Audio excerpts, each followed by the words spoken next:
Hey, my friends, we're doing something a little bit different here today. We're going to record with two cameras, and we're going to talk about when running your business and when entrepreneurship used to be fun, and what can we do to get back there. So today is all about putting the fun back in entrepreneurship, and that's our topic today on the Stop Doing Nothing show with Patrick.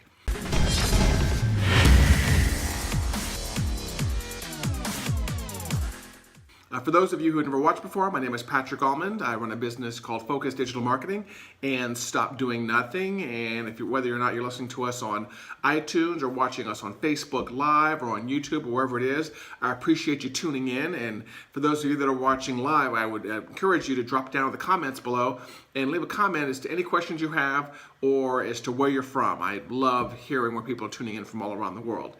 Today I thought we would focus on the fun part of entrepreneurship, when we first got back into business and when things used to be fun.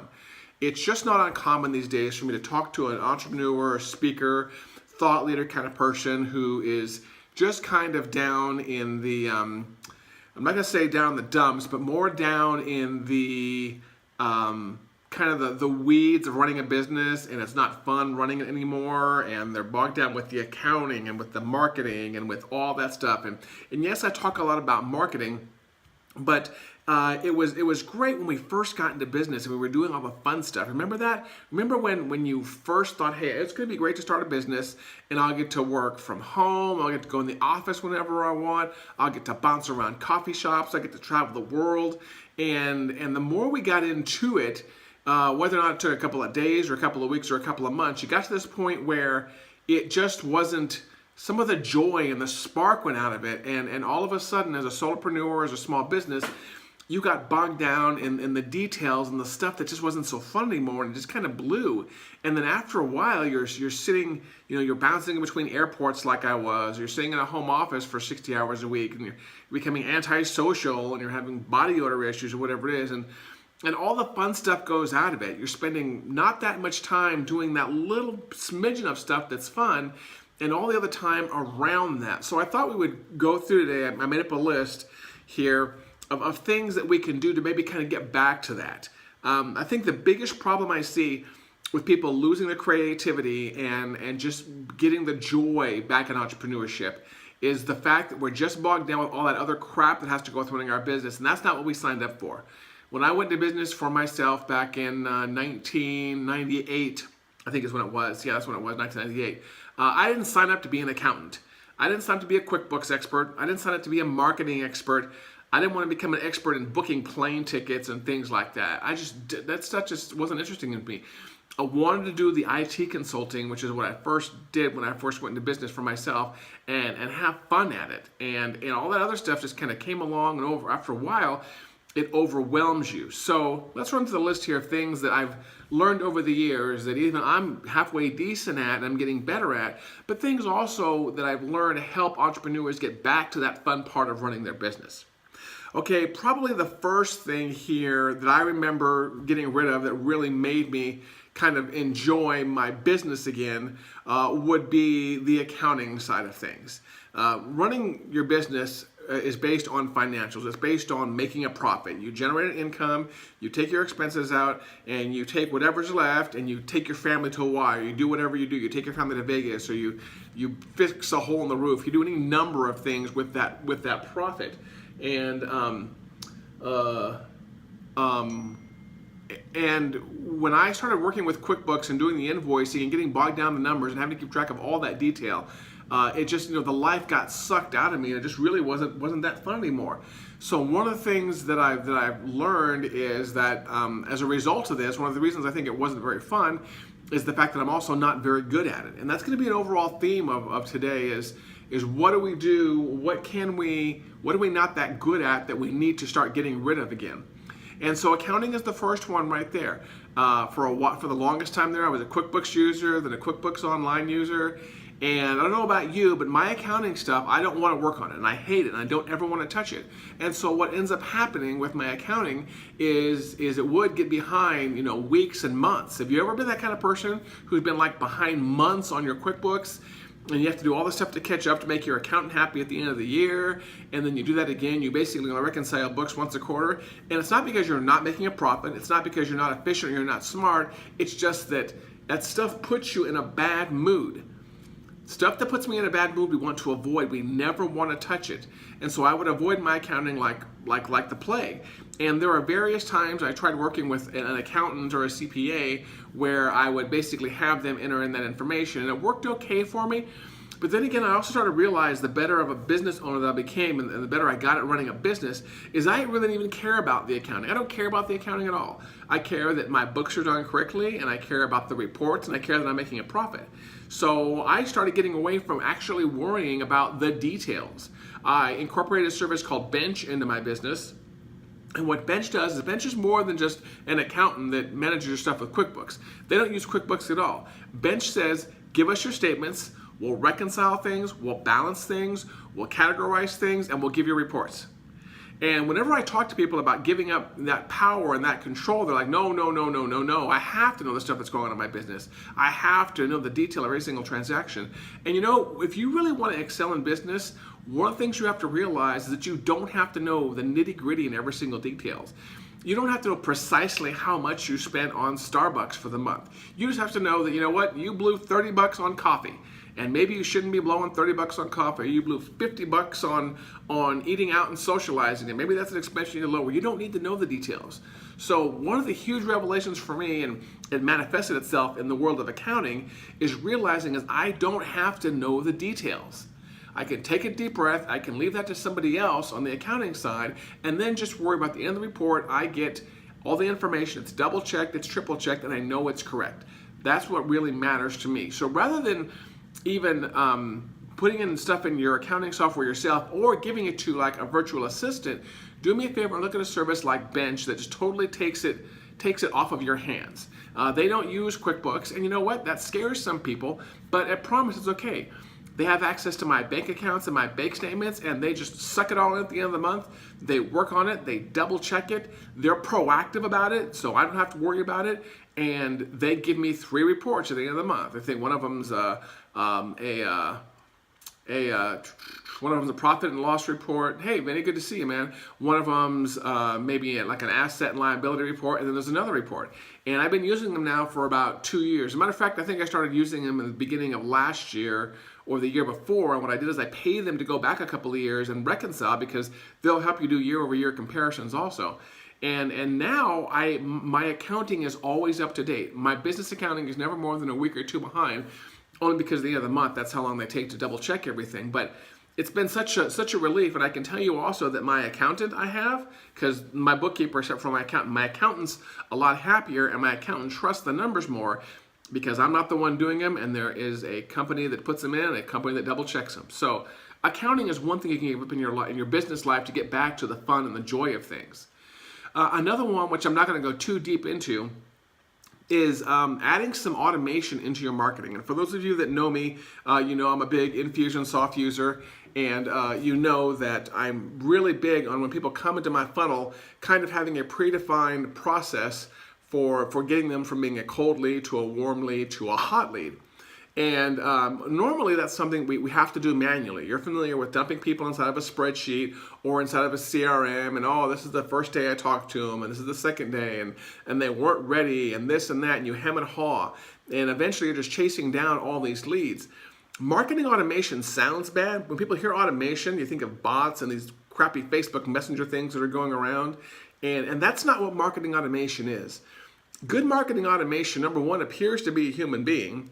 But number two, the whole point of a good marketing automation system is to help you figure out who the really interested people are and who the uninterested people are.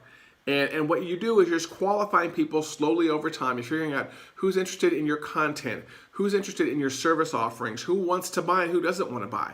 That's something you have to filter out very fast as a business owner. Who wants to buy and who doesn't want to buy. If you don't learn how to filter that out really fast when you go into business, you are going to spend a lot of time and a lot of wasted time in person, in meetings, a lot of time making sales calls to businesses, and a lot of wasted time on the phone. One of those skills that I really wish I would have learned early on is the ability to filter out who is interested and who's not interested. And I'm going to tell you right now, I like to beat this phrase into people's head. This is one of those things that applies to the 80-20 rule. Is, 80% of the people are not going to be your perfect fit. 80% of the people that run across your desk or come inside your CRM or email you or you get on the phone with, 80% of those people are not going to be the perfect fit. And those 20% people, those are the people that are going to be a really good fit for you. And so what marketing automation allows you to do, it allows you to basically help filter out that 80-20 is what it does. If someone's interested, you do something, you have them fill out some kind of form with basically what their challenges are, and you just kind of nurture them through a process to where you get to the point to you understand that, this person's a really good fit for my premium products and for my premium services. Let's get on the phone with that person. And again, that's one of the things you realize with a really good marketing automation system. So I'm not going to sit here and belabor on which marketing automation system you should use. If you watch my previous videos, you know which marketing automation I'm a fan of. But in general, I'm going to tell you the truth that I don't really get religious about my tools. I get religious about my process, but I don't really get hardcore religious about my tools. If you choose to use the tools I use, you're going to do great things. But you know what? Just get a tool. Just get a good marketing automation tool, that helps you figure out how to only get on the phone with the people that are really interested in what you have to sell in your premium price and your premium offers. Your marketing automation is not there. Once you learn how to price your stuff premium-wise, your marketing automation isn't really a good fit to nurture people through low-dollar stuff to mid-dollar stuff to high-dollar stuff. It can be. What you really want to do is the whole goal for me for marketing automation is filtering out the premium clients from the non-premium clients, and to do it 24 hours a day, 7 days a week. So if someone comes in looking for my services at 3 o'clock in the morning because we have different time zones, I can service them to the best of my ability. And if they need personal one-on-one attention when I wake up, we can do that. So marketing automation is something else that's going to help you kind of stop dealing with the clients that are wasting your time, that are the tire kickers, and really focus on those premium clients. Whatever marketing automation system you want to use, please get one. And by the way, a spreadsheet is not a marketing automation system. A MailChimp is not a marketing automation system. They can be, but they're very, very basics. You do not want to spend, too much time. You want to spend as little time as possible either manually emailing people one-on-one or getting on the phone with them. That's the entire goal of that. And what's my favorite CRM, just so you know? I'm a big Infusionsoft user, and that's the tool that helps me automate that process. It handles my phone calls, it handles my SMS marketing, and it handles all my email marketing. And people come in that way. I'll come into that central system for everything I do, and then either they're the premium clients or the non-premium clients. So far we've talked about getting rid of your accounting and getting into marketing automation as much as possible. Something else I think that, and by the way, for those of you that are kind of tuning in the middle here, I'm really focusing on some of the things we can implement to bring the joy back into entrepreneurship. So you can put more smiles on your face, so you can enjoy this whole process of getting back in business again, rather than getting stuck down in the drudgery and the stuff that's not so exciting. The third one we're going to talk about is one of the things that will put the joy back into business is really jacking up your prices. And I know I sound very capitalistic when I say that, but one of the things I'll see a lot of people do when they go into business is they very much have that I want to be the best product at the cheapest price kind of service. And if you've ever heard this before, or if you ever thought this yourself at one point, I would love to hear your feedback on this. But man, when you go into business and you want to be the best product at the cheapest price, you're just setting yourself up for failure. I'm going to tell you right now. And I really want those of you that are thinking about going into business who have just started off to have this mindset to please do me a favor and get that out of your head as soon as possible. I don't ever want to be the cheapest person. And whether or not I'm the best person for the job, I really don't know. But I do halfway, decent customer service, which is what my goal is. But one of my mindsets these days is I don't ever want to be the cheapest option. If someone comes to me and they want to buy my premium coaching packages or my premium marketing implementation services, and I give them an investment quote to start working with me, and the first thing they do is they balk at the price, that to me is a telltale sign here that you're going to have, possibly a challenging person. You got to work a little bit harder to close them. People that, and I'm sure you guys have heard this before, people that really focus on price and people that really focus on the number of hours are the people that you really don't want to service. And there may be exceptions, but I'm talking in my business of consulting and coaching, those people that are really going to be focused on what do I get for the number of hours, and that's kind of expensive, I can go get it someplace else cheaper. If somebody is really focused on getting it someplace else cheaper, then by all means, you know what? we're not a good fit, have a nice day, and move on to those people. If you're really concerned about your pricing or whether or not you're charging enough, do me a favor and double your price.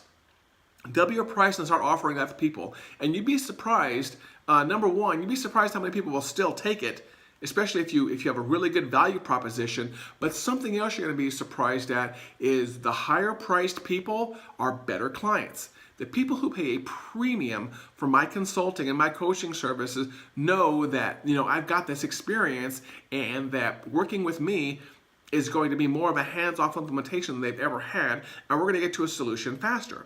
I was watching a video earlier today, a YouTube video, and I can't think of the name of the guy that was doing it. He was talking about, what would you pay for a logo?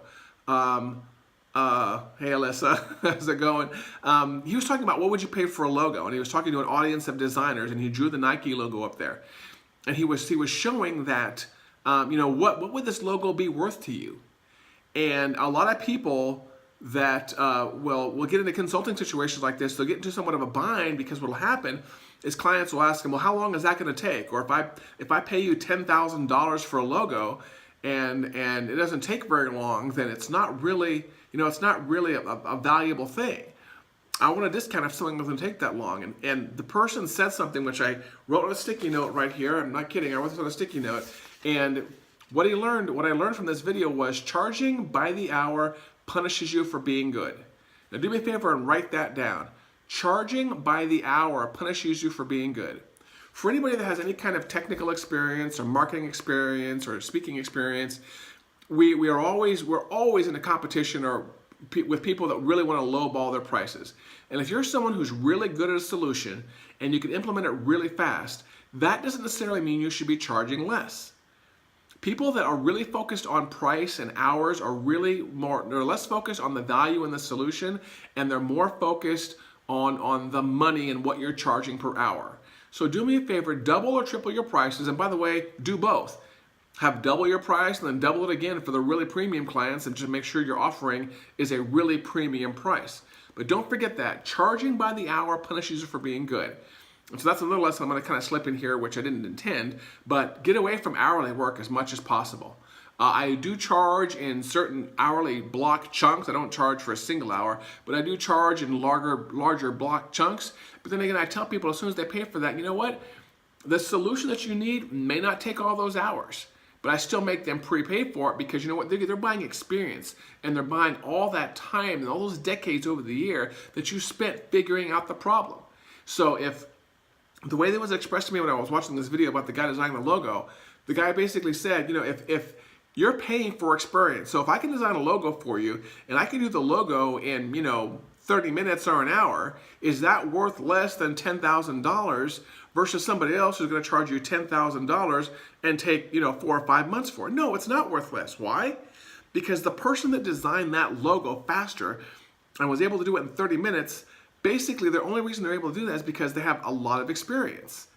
And if you are that kind of person where you charge something for someone and you get it done really fast, and the client starts coming back and asking for a discount, you have to basically push back on them and say, hey, listen, the reason I got this done so fast is because I have decades of experience. I have done this before. I know what it takes to get something done fast. And by the way, for those of you that kind of joining in to the live broadcast on Facebook late, please drop me a note down there. Say where you are tuning in from, what part of the world, what part of the country. I love to interact here with you guys. And if you have any experience in some of these topics also, please drop it down here and I'll bring it up and we can discuss that a little bit more. I'm planning on doing kind of a longer session today.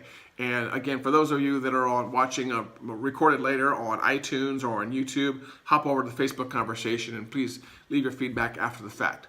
So far we've talked about stop doing accounting in your business. It's one of the things that I really recommend people stop doing. Get out of the business of managing your own numbers, giving it to a service like Bench, of which I'm an affiliate. And if you want my link, let me know. But I really don't care if you use my link or not. I want people to stop handling their own accounting, and let's start letting qualified, experienced people handle our accounting if accounting isn't our primary business. Marketing automation was the second point I've covered so far. Basically how you want to use marketing automation to implement the 80-20 rule to make sure you're not dealing with the 80% of people who are not really good fits for your premium services.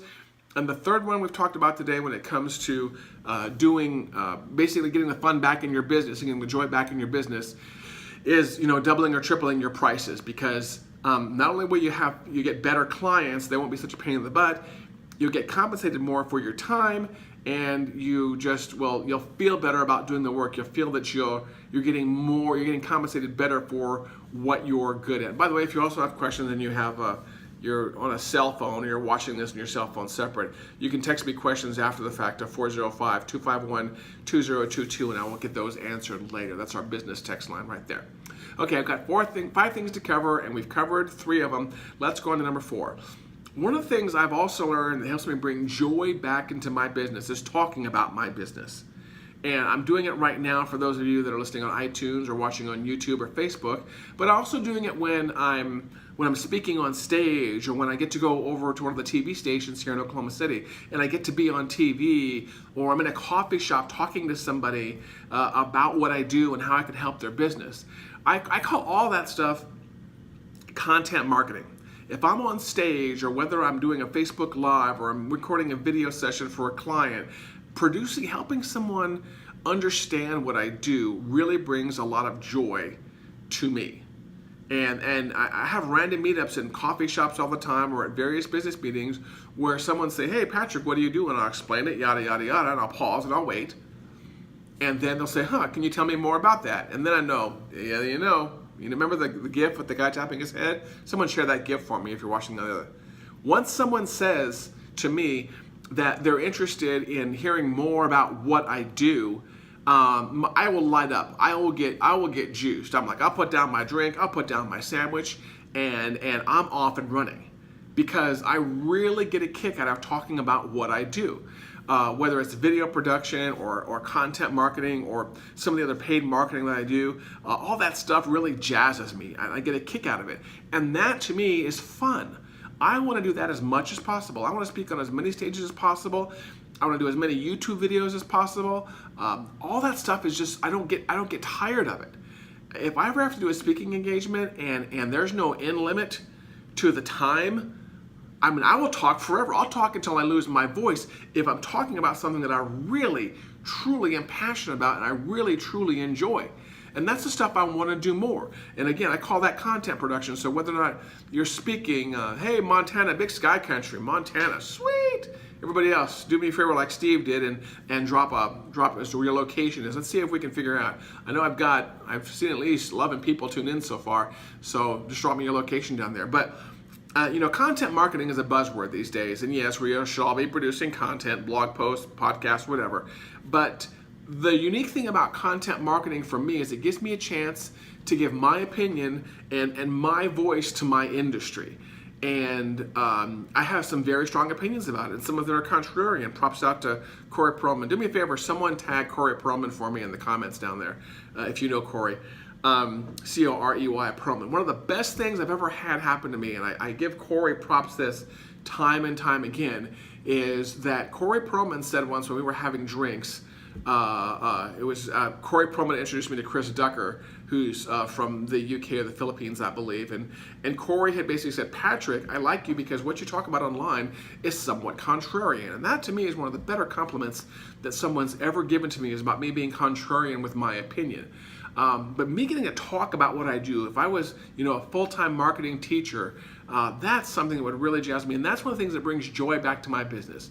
So that's number 4. Find a chance to talk about the stuff that you really love doing. And if you're anything like me, the more you talk about it and the more you get to express your opinion on it, the more fun that you're going to have, and it may be one of those things that even revitalizes you. If you've kind of gotten stuck down in the doldrums of running your business, then talking about it with somebody else and sharing your opinion may kind of revitalize you and make you realize that, hey, this is fun. I really do enjoy this, and I wish I could talk about it more. Some people are, deathly afraid of public speaking. Not me. I love public speaking because I get to stand up in front of a group of people and share what I know and share the parts I find exciting with them and have them get excited about it. And when I do a speaking engagement, nothing makes me happier than when I get done, people walk up to me and they say, "Oh my goodness, that was fun. You made it seem like it's possible for me to do this and it's not too scary. And you express things, Patrick, you express topics with an energy and a joy I haven't seen before. That is probably one of the best compliments I can get at the end of speaking engagements. Other than the best one, the really better one is, hey, how can we hire you for consulting or another speaking engagement? That's number one right there. But one of the top ones right there is someone saying that they got some joy from my content and I made a topic that seemed dull and mundane and boring. I made it seem interesting and exciting again. So try to do that. More content production, more talking about what you know and what you like, because it's going to bring joy to other people, but it's going to bring joy to yourself. And both sides of that joy coin are really, really important. And by the way, props out to Tom Singer, if anyone wants to tag him also. He's the one that told me one of the better things that can happen when you walk off stage is to have someone want to hire you for consulting or another speaking engagement. So we've covered accounting, which you shouldn't be doing. We've covered marketing automation, which you should be doing to bring joy back into your business. Higher prices. Number 4 was content. And the 5th one kind of goes in line with number 2, marketing automation, is to help you do better marketing and qualify people better and find more of the right people, is looking into paid advertising on any platform. And by any platform, I mean it can be offline or online. I really don't care. We are living in this world of content production where we're so used to things being free. Free Facebook groups, free fan pages, free Facebook profiles, free Instagram accounts, free this, free that. And free will work up to a point. Free just takes longer. It really does.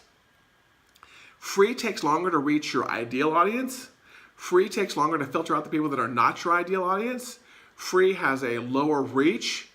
You want to see people freak out every single time Google has an algorithm change, which is free, or Facebook has an algorithm change, and people are like, oh my goodness gracious, my videos that used to get 100 million views in 60 seconds, oh my goodness, I'm only getting 10 views now in 15 days. People freak out.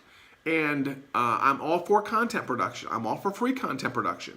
However, people that dabble on the paid side, once you've tasted that first part of paid marketing crack, get that first hit of crack. I'm not a drug advocate, I'm sorry, but that's just the first thing I can equate it to here. Once you get that first hit of how good paid marketing is and how much you can target people and how much you can put the right message in front of the right person at the right time and have that person come over and drop into your lap, once you get used to that, you get addicted to it and you want to scale it. And all of a sudden you're at the point where your business grows to where you can't handle it. I mean, yeah, you did a bunch of blog posts, you did SEO over the years, and those were really great things, and you eventually clients start trickling in. But one of the bigger things I wish I had done, in addition to getting rid of the accounting in my business earlier, was start dabbling in Google AdWords and Facebook paid ads when they first came out, and things were dirt cheap. Those are things I specialize in now, paid lead generation for clients. But man, to be on the foreground of that, to be on the wild, wild west of paid marketing when it first came out, like when guys of Perry Marshall and Frank Kern were into that stuff, oh my goodness, I would have loved to have been growing up in digital marketing in those days right there. So if you're someone who's kind of lost the joy in your business and getting leads and trudging through phone calls and nasty coffee shop meetings and all kinds of things that just aren't fun anymore, do me a favor and see what you can start doing on the paid budgeting side to find people that are a little bit more qualified for your business. You will never regret it. There is, it's a little bit harder and there's a little bit of a learning tax there. Part of the money you're going to pay is for making mistakes, but it's an area where you can have a lot more control and you can kind of scale it up. You can't scale free content. If you put a blog post out there or a video out there, you can't make it. You can't double your views just by throwing double the money at it because there's no budget for it. But on the paid side, you can do that. You can scale things a lot easier. So again, if you guys have any comments or questions about any of these 5 topics, do me a favor and drop them below. And for those of you that are watching later on YouTube or on iTunes, feel free to call us or text us at 405-251-2022. There's our number back there. Again, part of my marketing automation platform right there. When you text that number, you end up right inside my CRM, and that's how I can reply to you right there. So again, the first one we talked about was accounting. Get rid of your accounting. If you're an entrepreneur, do me a favor, get over to a service like Bench. If you want my affiliate link, I will drop it in the comments. Just ask for it. But Bench has just made it's relieved so much stress in my business. Accounting was a very big sore point for me. And whenever I had my heads down in QuickBooks, I was just not ever getting anything done on the creativity side. And I'm sorry, I suck at accounting. I don't want to do it. So I found a service called Bench who does a kick-ass job at it, and I get my reports, and I'm happy, and my accountant's happy, and my wife is happy, and the world just keeps on trucking because Patrick's not touching his own accounting. Marketing automation. Do me a favor and do get into marketing automation. I just realized this list I made up is some do's and some don'ts. Mostly do's, but no don'ts. The first don't is accounting. Don't do your own accounting. Do get into marketing automation. Use a system like I use, Infusionsoft or Entreport or any of the other number of great systems out there. I've settled on Infusionsoft because it just fits my personality, and it's a good company, and it's a good community, and it's a great environment to work in. But please, I don't care what you pick. Just pick something. Higher prices is something else you should be doing. For all of you watching here right now who are struggling financially, do me a favor and double and triple your prices. Yeah, I've heard it before, but my good friend Alyssa Light here from Canada, that's something she and I have talked about on the phone before, and I'm sure one of the reasons my prices are higher now is because I was talking to Alyssa at some point in time, online or in person. And all the stuff I'm talking about is not stuff that I just think that I'm really brilliant at. It's stuff that I've learned by making mistakes and stuff I've learned by talking to other people. So higher prices. Content. You talking about content will bring the joy back into your business. You teaching people about what you do will bring the joy of your business back into your business. So do me a favor. More public speaking wherever possible. More classes whenever possible. More seminars. More Facebook Lives. More YouTube videos. Do that stuff where you get to express your joy and your happiness and share what you know. I think there's an inherent love that we get and something that's deep down in our core soul that we feel good when we get to share what we know and we get to make people's lives better. It's the whole reason most of us went into entrepreneurship or started our business. I started mine in 98. I've been going strong ever since then.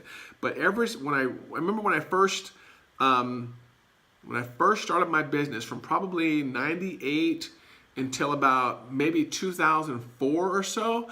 The company I worked for, I went out and taught a lot of classes around the world.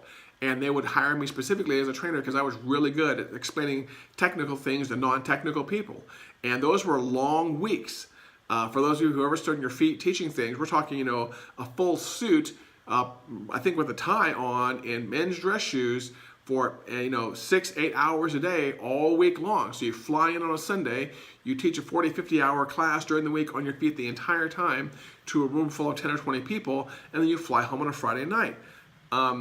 That is really exhausting work, I can tell you right now, but it's also very fun work. It's very gratifying work. So do me a favor, and again, talk about your industry and what you do as much as possible, and please always, always have a strong point of view on it. The last one right here is paid marketing. For those entrepreneurs who are having trouble getting clients, do me a favor, look at the paid marketing side. It will relieve some of the stress in your life and help you scale your business a lot faster than you're doing it now. Again, for those of you who are at the end that are kind of wondering what this video was about, I was just talking about some ways to bring some more joy back into your life, to bring some more, interesting things back into your life. One of the things we do here at, Stop Doing Nothing, I'll tell you right now, is we do handle, a lot of business coaching for people that are obsessed with lists like this and obsessed with going and doing the fun things and not doing the boring, dull things and having someone hold them accountable. And so that's something that I do. That's something I do. I do the do that you don't want to do. Or I think I said that right. Or I help you get through the do that you do that you know you don't want to do. So if that's something that sounds interesting to you, do me a favor and text us at the number back here over my shoulder, 405-251-2022, and let's set up a time to talk about some ways that our coaching can help you get more focused, basically help you get through a list like this right here of getting back to the fun things in business. And if we do the same thing when it comes to helping you set up marketing systems. We handle those for businesses. And because I was talking about premium prices, I'll let you know we're not the cheapest out there, but we are damn good at what we do. So if you're the kind of person who wants to bring some joy back into your business, give us a call or message me here on Facebook. You know how to get a hold of me, or send me a private message on YouTube or any number of places. You can also email me at patrick@allaboutfocus.com, and we can chat about some amazing things we can do in your business. And until next time, do me a favor, hop over to iTunes if you're listening there, and leave us a rating, a star rating. Same thing over on YouTube. Subscribe. And on Facebook, please do the same thing. Subscribe to our groups, like our fan page, and comment. I would love to hear your feedback on this topic. But again, and by the way, if you're listening to us on one platform, hop over to one of the other platforms. If you're watching on YouTube and Facebook Live, hop over to iTunes and subscribe. And if you're listening on iTunes, hop over to the Stop Doing Nothing Facebook group or the Patrick Allman YouTube channel and subscribe there. Hopefully this has been useful for you. As always, you guys have a great remainder of the week. It's Thursday afternoon, and we'll see you during the next show. Don't forget to watch the previous show, and take care.